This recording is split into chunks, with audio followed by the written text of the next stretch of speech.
Shalom, selamat siang Sobat Guru Hebat. Nah, pada siang hari ini kita akan berbincang-bincang dalam Bincang Seru bersama saya Ibu Silvi dari SD Kanaan dan ada teman saya Ibu Titin Ridiastuti. Nah, kali ini kita akan membahas dengan tema tergerak, bergerak, dan menggerakkan. Nah, sebelum mulai pembicaraan pada hari ini, kita melakukan yel dulu ya Bu ya.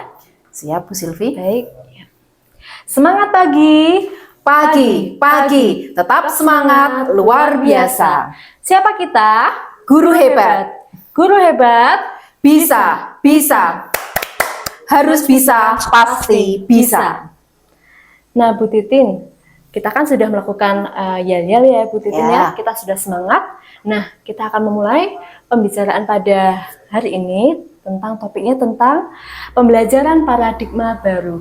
Ya. Nah, ngomong-ngomong mengenai pendidikan, Ya.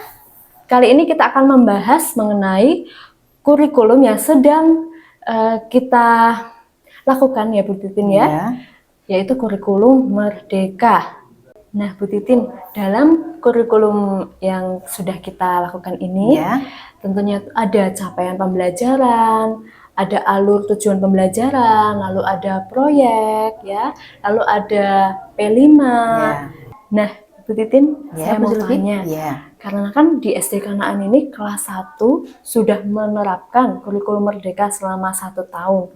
Dan saya rasa di SD Kanaan ini sudah berjalan dengan lancar. Ya. Lalu saya ingin menanyakan tentang bagaimana tentang pembelajaran paradigma baru itu seperti apa? Baik Bu Silvi, seperti yang sudah kita ketahui bersama ya Bu Silvi, bahwa sebelum kurikulum Merdeka yang saat ini kita memang semua diperhadapkan dalam melakukan pembelajaran dengan kurikulum Merdeka ini, ada banyak kurikulum yang sudah pernah kita pakai. Terlebih di Indonesia ini ada kurang lebih 11 kali pergantian kurikulum. Dan yang terakhir kemarin kita sudah mengenal kurikulum KBK, kemudian kurikulum KTSP, kemudian kurikulum 13, dan yang sekarang ini sedang diuji cobakan adalah kurikulum Merdeka. Nah, tentu saja hal ini juga berdampak pada paradigma kita atau cara berpikir kita.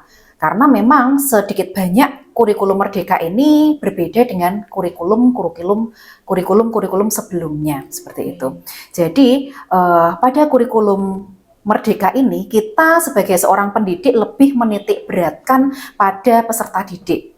Jadi pada penerapan kurikulum Merdeka ini kita tidak hanya berorientasi atau berfokus pada penyelesaian bahan ajar, penyelesaian materi ajar, tidak, tetapi kita mengkolaborasikan semuanya untuk pembelajaran kepada siswa. Di mana kurikulum 2013 ini dengan paradigma yang baru itu lebih menekankan pada penguatan kompetensi siswa dan juga penguatan karakter siswa yang tentu saja itu semua masih tercakup dalam dimensi P5, yaitu profil pelajar Pancasila. Kita tahu juga Bu Silvi bahwa ada 6 dimensi di profil pelajar Pancasila, diantaranya beriman dan bertakwa kepada Tuhan Yang Maha Esa, kemudian berkebinekaan global, kemudian bergotong royong, mandiri, bernalar kritis, dan juga kreatif. Ya, seperti itu. Lalu Bu Titin, seperti apa penerapan pembelajaran pada paradigma baru ini? Baik Bu Silvi, penerapan pembelajaran paradigma baru pada kurikulum Merdeka ini karena seperti yang sudah saya sampaikan tadi bahwa paradigma kita itu sedikit banyak berubah pada penerapan kurikulum Merdeka saat ini. Jadi dalam penerapan atau transfer pembelajaran itu tidak hanya siswa hanya mendengarkan guru yang sedang ceramah, tidak hanya sebatas pada itu saja, akan tetapi dalam transfer pembelajaran yang kita laksanakan dengan paradigma baru, dengan kurikulum yang baru sekarang ini, kita mengalami situasi pembelajaran yang lebih kompleks.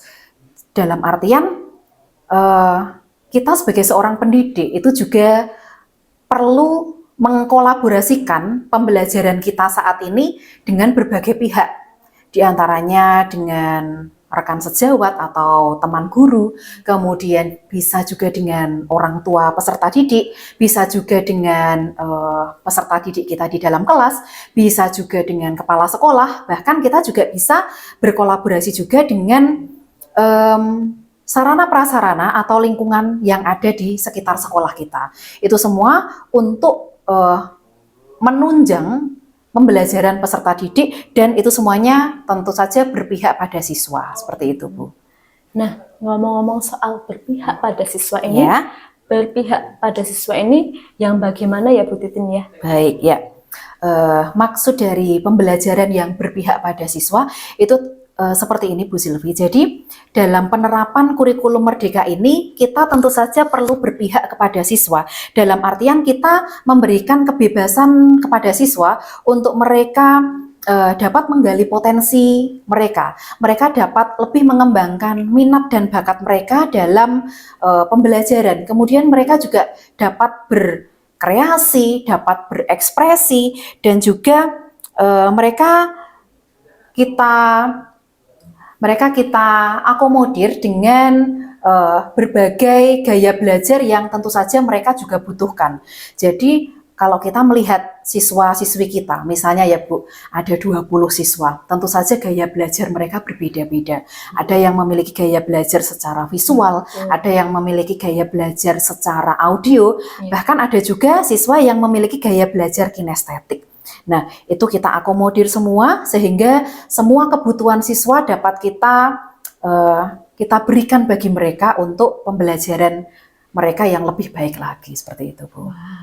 Nah, sudah lebih jelas ya Sobat Guru tentang pembelajaran paradigma baru ini.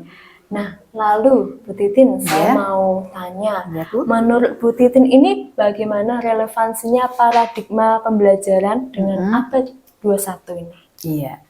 Ya, Bu Silvi, sekarang ini kita sudah memasuki tahun 2023, di mana kita juga memasuki abad yang ke-21. Ya, penekanan paradigma baru dengan penyesuaian abad 21 ini sudah diakomodir dengan kurikulum yang sedang kita jalani saat ini, yaitu kurikulum Merdeka. Di mana di dalam kurikulum Merdeka ini lebih menekankan kepada kemampuan peserta didik di dalam mereka berpikir kritis, kemudian menghubungkan ilmu yang mereka dapatkan dengan dunia nyata, kemudian mereka juga belajar untuk menguasai ilmu pengetahuan dan teknologi, sehingga kita sebagai seorang guru itu juga perlu juga belajar lebih banyak lagi, menggali lebih banyak lagi dalam kita semua meningkatkan teknologi digital untuk pengembangan ilmu pengetahuan yang akan kita transfer kepada peserta didik kita nantinya. Seperti itu. Jadi perlu juga kita lebih intens lagi dalam komunikasi beserta dengan rekan sejawat, dengan kepala sekolah, bahkan juga kita juga bisa berkolaborasi dengan sekolah lain, bagaimana cara peningkatan mutu atau bagaimana cara kita dalam meningkatkan proses pembelajaran yang diharapkan oleh pemerintah dalam penerapan kurikulum Merdeka ini. Tentu saja fokusnya arahnya nanti untuk peningkatan kompetensi dan juga pengembangan karakter bagi peserta didik. Nah, Sobat Guru, menarik bukan yang sudah dijelaskan oleh Ibu Titin kali ini? Nah, Bu Titin, karena kan di SD Kanaan, terutama di kelas 1 ini kan sudah menerapkan kurikulum Merdeka. Lalu, apa sih Bu, yang hal-hal menarik apa dalam implementasi kurikulum Merdeka ini? Baik, Bu Silvi. Ya, jadi mau tidak mau kita juga mengikuti program dari pemerintah, di mana saat sekarang ini kita sudah masuk dan sudah mengawali terlebih untuk kelas 1 dan kelas 4 dalam penerapan kurikulum Merdeka, seperti itu. Nah, sedikit berbeda dengan kurikulum 2013 yang baru saja tahun kemarin kita laksanakan di tingkat sekolah dasar maupun SMP dan juga SMA. Nah, yang di mana kurikulum 13 hanya menitik beratkan kepada intrakurikuler atau kegiatan tatap muka, akan tetapi di penerapan kurikulum Merdeka ini, selain kegiatan intrakurikuler, kita juga lebih menitik beratkan kepada program kokurikuler, yaitu bagaimana cara kita untuk membentuk kompetensi siswa supaya lebih berkreasi, lebih inovatif dalam produk atau konten-konten yang memacu kreativitas mereka. Jadi kurikulum Merdeka menggunakan panduan pembelajaran melalui kegiatan P5 atau Proyek Pelajar Pancasila itu sendiri. Seperti itu. Nah, tentu saja penerapan kurikulum Merdeka ini tentu saja ada kelemahan dan juga kelebihannya. Kita sudah berganti-ganti kurikulum kurang lebih 11 kali ya Bu Silvi ya, dan untuk kurikulum Merdeka ini banyak hal yang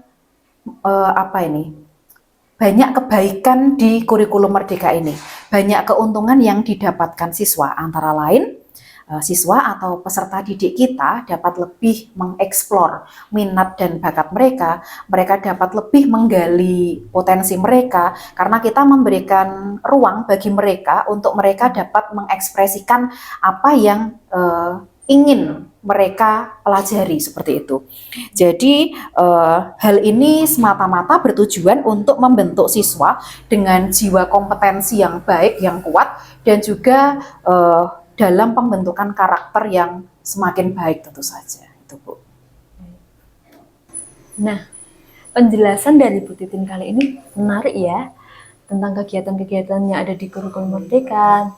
Nah, tapi kita juga harus tahu tentang apa saja sih Bu hal yang paling menarik dari implementasi kurikulum Merdeka saat Ibu mengajarkan kepada anak-anak. Ya, baik Ibu Silvi.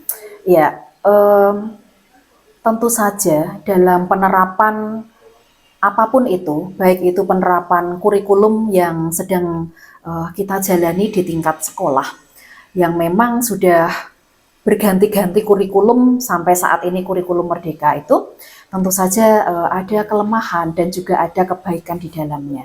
Nah, untuk penerapan kurikulum Merdeka ini tentu saja ada kebaikannya, terlebih bagi peserta didik Bu Silvi, di mana mereka ada perubahan pada pembelajaran.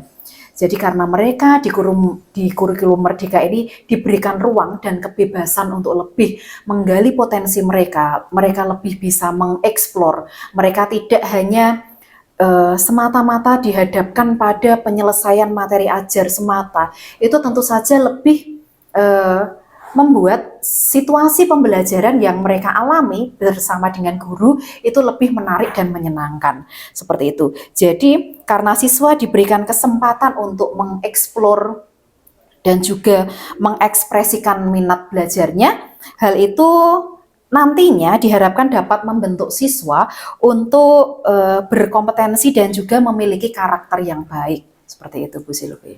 Baik. Sangat menarik ya tentang penjelasan Bu Titin di podcast hari ini.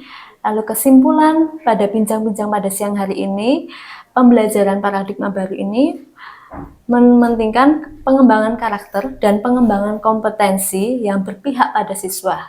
Nah, sebagai penutup ya Bu Titin ya, kita ingatkan lagi tema podcast pada hari ini, yaitu bergerak, tergerak, menggerakkan.